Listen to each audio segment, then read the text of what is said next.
name is Pallavi Chakoli from Civil Engineering Department, YCC Nagpur, along with the supporting staff RS Mahabude sir. Okay. Now the aim of our experiment is to determine the efficiency and law of machine of differential axle and wheel. Okay. To be required is the machine of differential axle and wheel. These are the apparatus required for the differential axle and wheel. First one is we have required the weight box, and second one we have required the pan to take the weight or to take the efforts on the differential axle and wheel. Before starting the exact procedure of differential axle and wheel, first you have to take certain observation. In that observation, first you have to calculate the circumference of the effort wheel. That is the effort wheel. We will calculate the circumference with the help of thread. We will count the circumference of that effort wheel. Then we will measure with the help of scale. Okay. That circumference of effort wheel is known as is denoted by C. Then second one, we have to calculate the circumference of the larger load drum. That circumference is known as C1. And third, we have to calculate the circumference of the smaller load drum, that is called as C2. That is C1, C1 and C2. Okay. After calculating the circumference of all these cylinders, that is cylinder A, cylinder B and cylinder C, we have to calculate the diameter of that particular cylinder. As we know the circumference of that effort wheel, we will calculate the diameter, that is denoted by D. Then we will calculate the diameter of the larger load drum from the circumference C1, that is known as a D1. Then we have to calculate the diameter of the smaller load drum, that is known as a D2, which is calculated from the circumference C2. Start the exact procedure of differential axle and wheel. This is the load drum. This string is attached to the load drum, and this is the effort wheel. This string with pan is attached to the effort wheel. Okay.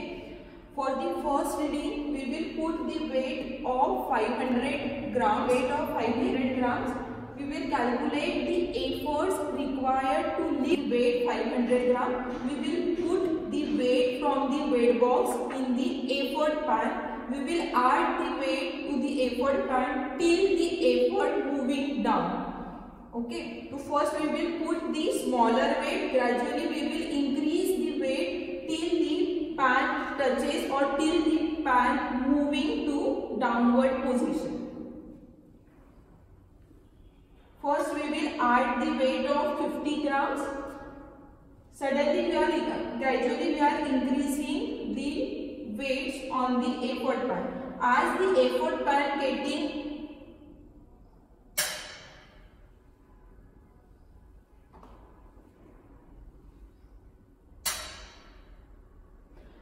effort pan moving downward, so this is the total efforts required to lift the weight 500 grams.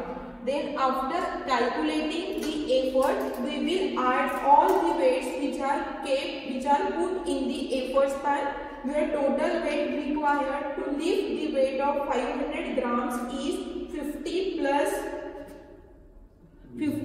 20 plus 20, that are the total efforts which are required to lift the weight, that is the 500 grams.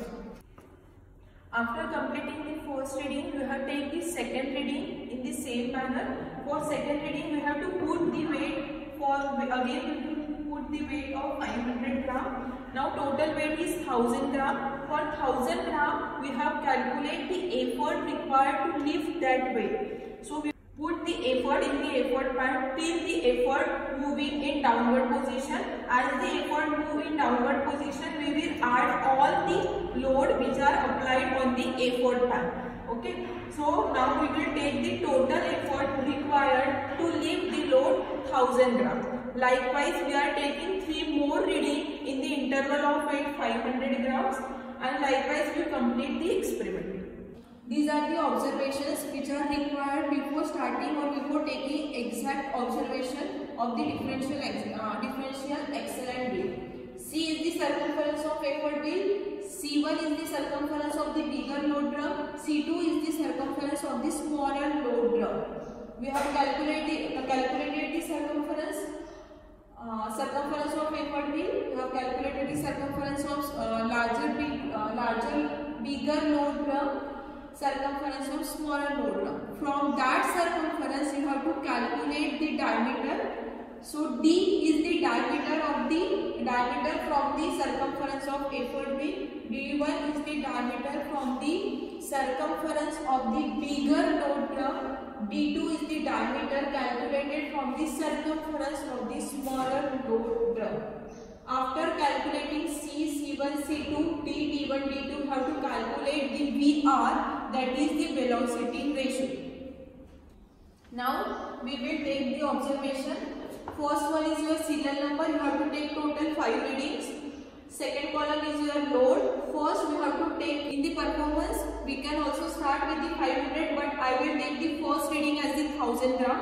Load applied is 1000. For that particular load, effort required, effort is 246 gram. From load and effort, we have calculated the fourth column, that is known as the mechanical advantage. Mechanical advantage short में हम उसको लिखते हैं MA. For mechanical advantage, your formula is load upon effort. Load is your 1000 and effort is 246. From that you get the value, that is 4.06. Then next one, you have to calculate the efficiency. The formula for efficiency is mechanical advantage upon velocity ratio. You know the mechanical advantage, you know the velocity ratio, you can calculate the value of efficiency, that is 58.5. Then next one you have to calculate, that is the effort loss in friction denoted by PR. The formula of effort loss in friction is P minus W upon VR. P stands for effort. You know the effort, that is 246, minus W is your load, that is the 1000 gram, upon VR is your velocity ratio, that is 6.93. So value you will get the value, that is 144.31. Last one is your ideal effort. Ideal effort, it is denoted by PI. The formula for ideal effort is P minus PR. Again P is your load, P is your effort, PR is your effort loss in friction.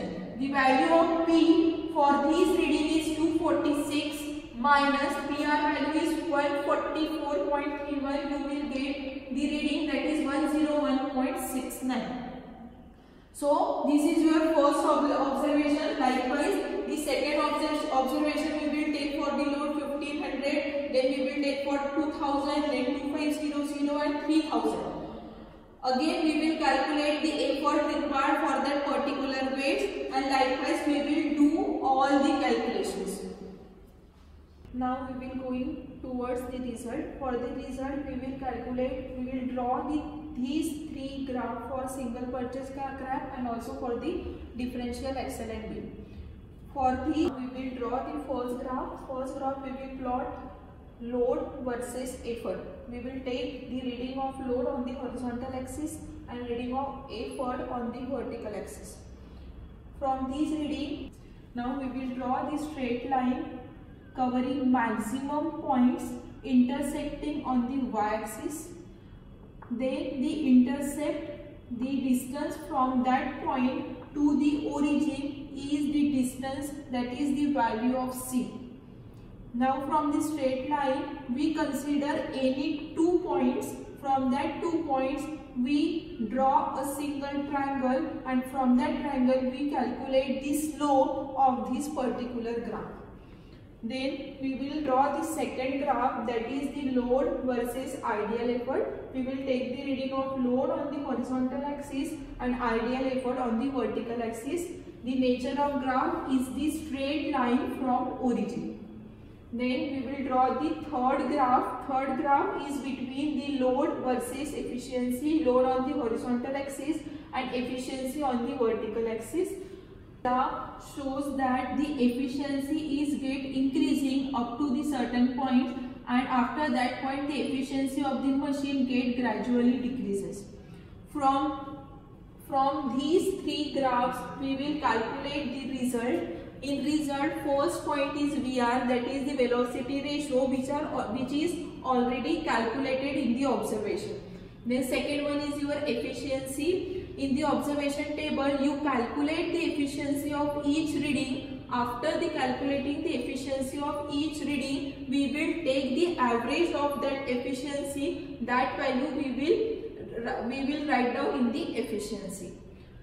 Log machine is P is equal to mw plus C, where P is your effort, m is your slope, w is your load and C is constant.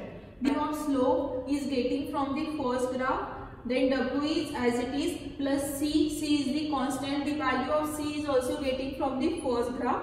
After putting all these values, your left hand side should matches with the right hand side. Suppose we will consider the first reading. The first reading effort value is equal to the right hand side.